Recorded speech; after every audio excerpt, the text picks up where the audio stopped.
শুনছেন আমার YouTube channel ভূত তত্ত্ব, যেখানে রাতপাল নেই, আতঙ্ক বাড়ে।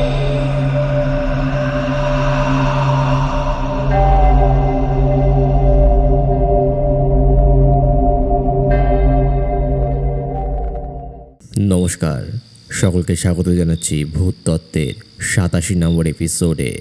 আজকের ঘটনাটিতে তোমরা জানতে পারবে এক ভৌতিক পুকুরের সত্যি ভৌতিক ঘটনা। ঘটনাটি আমি কালেক্ট করেছি অধীরাজ বিশ্বাসের কাছ থেকে। তো বেশি কথা না বাড়িয়ে চলে যাব আজকের জমজমাট একটি ঘটনার সাথে। সকাল থেকেই আকাশে ঘন কালো মেঘের ঘন ঘটা, মাঝে মাঝে ঝমঝমিয়ে বৃষ্টি হচ্ছে, আর সেই সাথেই মেঘের গুরুগম্ভীর ডাক বুক কাঁপিয়ে দিয়ে কোনো এক অশনির সংকেতের কথা মনে করিয়ে দিচ্ছে। সন্ধ্যের দিকে বৃষ্টি একটু কমতেই আমার মায়ের ছাত্ররা বাড়িতে চলে আসলো টিউশনি পড়তে। এত বৃষ্টিতে স্কুলে যেতে পারেনি, আর সেই কারণে সকাল থেকে পড়ার বইয়ের একটা পাতাও উল্টে দেখিনি। কদিন পর হাফ ইয়ারলি পরীক্ষা, তাই মা আমাকে বললেন, সারাদিন পড়াশোনা নেই, এবার ওদের সাথে পড়তে বস। মায়ের কথা আর অবাধ্য হওয়া যাবে না, তাই ওদের সাথে পড়তে বসলাম। কিছুক্ষণ বাদে জোর বৃষ্টি শুরু হতেই কারেন্টটাও চলে গেল। বাড়ির ইনভার্টারটা অনেক দিন খারাপ হয়ে পড়ে আছে, আর মোমবাতির আলোতে মা পড়ান না, তাই আপাতত মায়ের হাত থেকে রেহাই পাওয়া গেল। পড়া না হওয়ায় আনন্দ আমরা মুখে কিছু প্রকাশ না করলেও মনে মনে সকলেই খুব খুশি। কারেন্ট চলে যেতেই দেখলাম বাইরেটা ঘুটঘুটে অন্ধকার, মাঝে মাঝে বিদ্যুতের ঝলকানি দেখা যাচ্ছে, আর সেই সাথে কান বা ধাঁধানো কর্কশ শব্দ। বিদ্যুতের ঝলকানি বাইরের নিকষ কালো অন্ধকারকে ফালা ফালা করে দিচ্ছে। বৃষ্টির শব্দ আর মেঘের ডাকের মাঝে মাঝে ঝিঝি পোকার ডাক আর ব্যাঙের ডাক পরিবেশটাকে বেশ গা ছমছমে করে তুলছিল। কিছুক্ষণ আগেই বাবা অফিস থেকে ফিরে এসেছেন।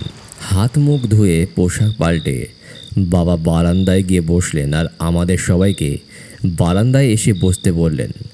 বারান্দায় গিয়ে বসার সাথে সাথে মা মোমবাতি নিয়ে উপস্থিত হলেন, আর সেই সাথে মায়ের হাতে দেখলাম চানাচুর দিয়ে মুড়ি মাখার বাটি। উফ, আর কি চাই, কিন্তু সময়টা কাটাতে হবে, আর এমন পরিবেশে সময় কাটানোর আদর্শ উপায় হলো গল্প। আর সেই গল্প যদি ভূতের হয় তাহলে তো কথাই নেই। সেই মতন আমরা সবাই চেপে ধরলাম বাবাকে একটা ভূতের গল্প শোনানোর জন্য। মুড়ি খেতে খেতে বাবা শুরু করলেন গল্প বলা, আর আমরাও সবাই জড়ো হয়ে বাবাকে ঘিরে বসলাম। বাবা শুরু করলেন, আজ তোদের আমার জীবনে ঘটা একটা সত্যি ভৌতিক ঘটনা শোনাবো।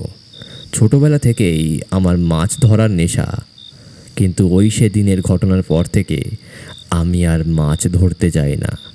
তখন আমি 7-এ পড়তাম। তোরা তো সবাই আমাদের গ্রামের শেষে কানা পুকুরটা দেখেছিস। ওই পুকুরটা ঠিক সুবিধের না। অনেকে বলেন ওটা ভৌতিক পুকুর, কিন্তু আমি ভূতে বিশ্বাস করতাম না। সবাই বারণও করতো সকালের আলো না ফোটার আগে ওই দিকে না যেতে, কিন্তু আমি তাদের কথা শুনতাম না। বাড়ির লোকের হাজার বকাবকি সত্ত্বেও মাছ ধরার নেশা আমাকে ওই দিকে নিয়ে যেত। তোদের নিখিল কাকু ছিল আমার মাছ ধরার পার্টনার। আমরা ভোর ভোর বাড়ি থেকে বেরোতাম মাছ ধরতে। কানা পুকুরের পাশ দিয়ে যে খালটা গেছে, ওই খালেই আমরা মাছ ধরতাম। আগে যে ঘুম থেকে উঠবে সে অন্যজনকে ডাকতে যাবে, এটাই ছিল আমার দুইজনের মধ্যে শর্ত। সময়টা শ্রাবণের শেষ। ঘটনাটা যেদিন ঘটেছিল সেদিন আমি ভোর হওয়ার একটু আগেই উঠে গিয়েছিলাম। তখন আমাদের বাড়িতে একটাই ঘড়ি ছিল, আর সেটা ছিল বসার ঘরে, তাই সময়টাও খেয়াল করিনি। তখনও বাইরের ভোরের আলো ফোটেনি। চারিদিকে ঘোর অন্ধকার, আকাশে কালো মেঘের ফাঁক দিয়ে দ্বাদশীর ভাঙা চাঁদ উকি দিচ্ছে। বাড়ি থেকে বেরিয়ে হাঁটতে হাঁটতে গিয়ে উপস্থিত হলাম তোদের নিখিল কাকুর বাড়ির সামনে। অনেক ডাকাডাকি করলাম, কিন্তু নিখিল ঘর থেকে বেরোলো না। নির্জন নিস্তব্ধ চারিদিকে, শুধু আমারই গলার স্বর প্রতিধ্বনিত হয়ে ভেঙে আসলো। ভাবলাম ও হয়তো আমার আগেই চলে গেছে। আমিও তাই পা বাড়ালাম খালের দিকে, কিন্তু মনে মনে ভাবছিলাম এমন তো হবার কথা না। নিখিল তো একবার হলেও আমাকে ডাকতে যেত, তাহলে ও কি আজ যাবে না? শরীর খারাপ করেনি তো? এইসব ভাবতে ভাবতে এগিয়ে গেলাম খালের দিকে। উত্তরপাড়ার মাঠের পাশ দিয়ে চলে গেছে খালের দিকে যাওয়ার রাস্তা। উত্তরপাড়ার মাঠে তখন হাঁটুর নিচে জল। ধান গাছগুলো অর্ধেক জলে ডুবে গেছে। সেদিন রাস্তাটা অন্য দিনের তুলনায় যেন আরও বেশি অন্ধকার ছিল। অন্যদিন ভোরে তাও 2-1জনকে দেখা যায়, কিন্তু আজ কেউ নেই। কানা পুকুরের পাশ দিয়ে যাওয়ার সময় হঠাৎ কানা পুকুরের জলে ঝপাত করে শব্দ হলো। মনে মনে ভাবলাম ভুতুরে পুকুর বলে কেউ কানা পুকুরের ধারে কাছে ঘেঁষে না, আর মাছ তো ধরেই না, তাই মাছগুলো নির্ঘাত বড় হয়েছে। রোজ তো খালেই যাই মাছ ধরতে। একদিন কানা পুকুরে ছিপ ফেলে দেখি, ওই যে স্কুলের মাস্টারমশাই কি একটা বলে না, যেখানে দেখবি ছাই উড়াইয়া দেখো তাই, পাইলেও পাইতে পারো অমূল্য রতন। যেমন ভাবা তেমন কাজ। খালের দিকে না গিয়ে কানা পুকুরের ঘাটের দিকে চলে গেলাম। কেউ আসে না বলে জায়গাটা ঝোপঝাড় হয়ে আছে। হাত দিয়ে যতটা পরিষ্কার করা যায় করলাম, আর তারপর গিয়ে বসলাম কানা পুকুরের পাড়ে। ততক্ষণে ভোর হব হব করছে। অল্প আলোর আভাসে চারিদিকটা একটু দেখতে পাচ্ছিলাম। মাছ ধরার জন্য চার তৈরি করছিলাম। ছিপ ফেললাম কানা পুকুরের জলে।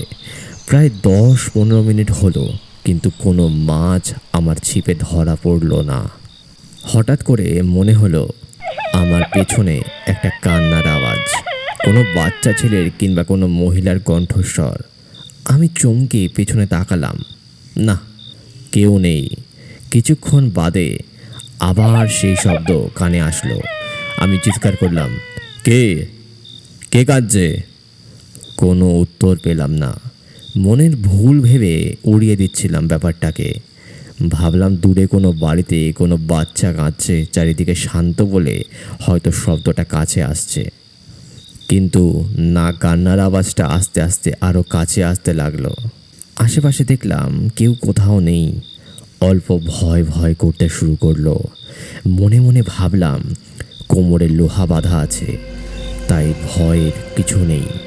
ভূত বা কোনো অশরীরের হাত থেকে বাঁচতে গ্রামের দিকে বেশিরভাগ বাচ্চাদের কোমরে লোহা বাঁধা থাকতো। বলতো লোহা বাঁধা থাকলে তারা ধারে কাছে ঘেঁষবে না। যাই হোক, এমন সময় খেয়াল করলাম ছিপটা নড়ছে। নিশ্চয়ই কোনো মাছ বেঁধেছে ভেবে টান দিলাম। এক টানে ছিপটাকে জলের উপরে তুলতে পারলাম না। নিশ্চয়ই বড় কোনো মাছ। আমার শরীরে যত জোর ছিল সেই জোর দিয়ে টান দিলাম। ছিপটা জলের উপর উঠলো ঠিকই, কিন্তু যেটা ছিপের সাথে উঠে আসলো সেটা দেখে আমি ভয়ে কাঁপতে শুরু করলাম। একটা মানুষের কাটা মাথা। কাছে গিয়ে ঝুঁকে দেখি একটা বাচ্চা ছেলের মাথা।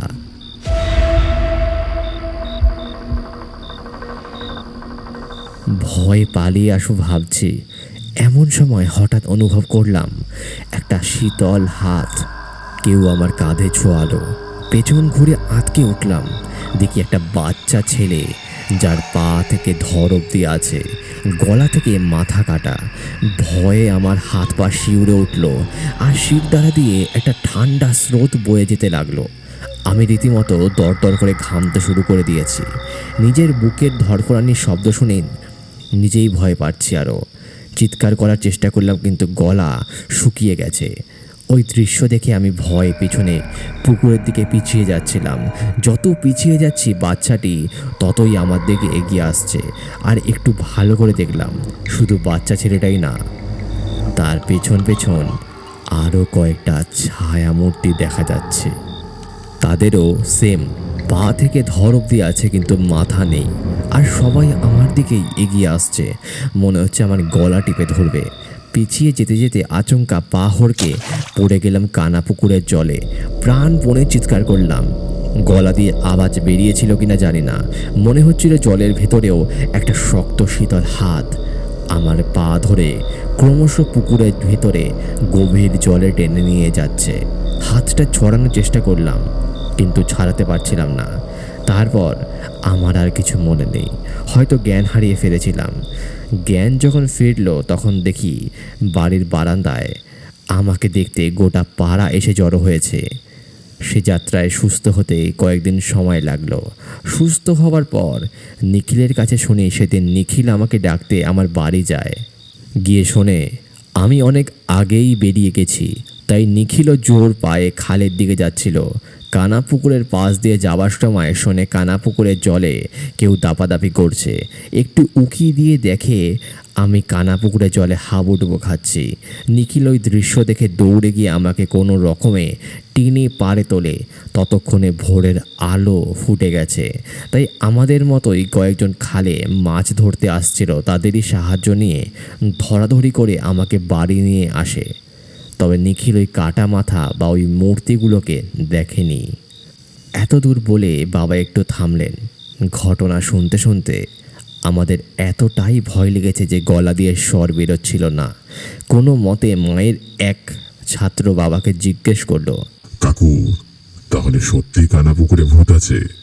বাবা বললেন, আমার ঘটনার পর থেকে কয়েকদিন সকালের আলো না ফুটলে কেউ আর ওই দিকে যেত না। গ্রামের সব থেকে বুড়ো এক দাদুর কাছে শুনেছিলাম 60-এর দশকে এই দিকে এত জনবসতি ছিল না। খালের ধারটা পুরো জঙ্গল ছিল, আর সেই জঙ্গলে নাকি তখন ডাকাতের উপদ্রব ছিল। ডাকাতরা এতটাই ভয়ঙ্কর ছিল যে কেউ দিনের বেলাতেও এই দিকে আসতো না। কেউ যদি ভুল করে এসেও যেত তাহলে ডাকাতরা আগে সর্বস্ব লুট করতো, তারপর তাদের সবার গলা কেটে ওই পুকুরের পাকে পুঁতে দিত। ছোট কিংবা বুড়ো কেউ বাদ যেত না ডাকাতদের ওই নৃশংসতার থেকে। তখন থেকেই সবাই বলতো ওই দিকে ভূত থাকে। ডাকাতদের অপঘাতে মৃত্যুর পর ভূত থাকার কথাটা আরও সবাই বিশ্বাস করতে লাগলো। ডাকাতদের ভয় চলে গেলেও ভূতের ভয়ের কারণে ওই দিকে আর কেউ যেত না। ওই যারা মাছ ধরতে যেত তারা দল বেঁধে যেত। তাদের মধ্যে অনেকেই শুনেছে কান্নার শব্দ, কখনো বা বাচ্চার, আবার কখনো বা মহিলার। অনেকে তোমার মতো তাদের এই ভয়াবহ মূর্তি দেখেছে। তারপর থেকে ওই পুকুরের নাম হয় কান্না পুকুর। পরে লোকমুখে ওটা কানা পুকুরে হয়ে গেছে। বাবা গল্পটা শেষ করতেই চিরশত্রু কারেন্ট চলে আসলো, আর মা স্বমহিমায় ফিরে আসলো আর বাজখাই গলায় বলল, কারেন্ট চলে এসেছে, যাও সবাই পড়তে বসো। তো এই ছিল আজকের ঘটনা। কেমন লাগলো আপনাদের? এরকম গ্রাম বাংলার সত্যি ভৌতিক ঘটনা যদি ভালো লেগে থাকে তাহলে কমেন্টসে জানাবেন কেমন লাগলো, এবং যদি নতুন হয়ে থাকেন তাহলে আমার চ্যানেলটা সাবস্ক্রাইব করবেন এবং লাইক করতে ভুলবেন না। লাইক আমাকে অনেকটা বেশি মোটিভেট করে পরের ভিডিও ছাড়ার জন্য। এবং দেখা হচ্ছে আবারও এক সত্যি ভৌতিক ঘটনার সাথে।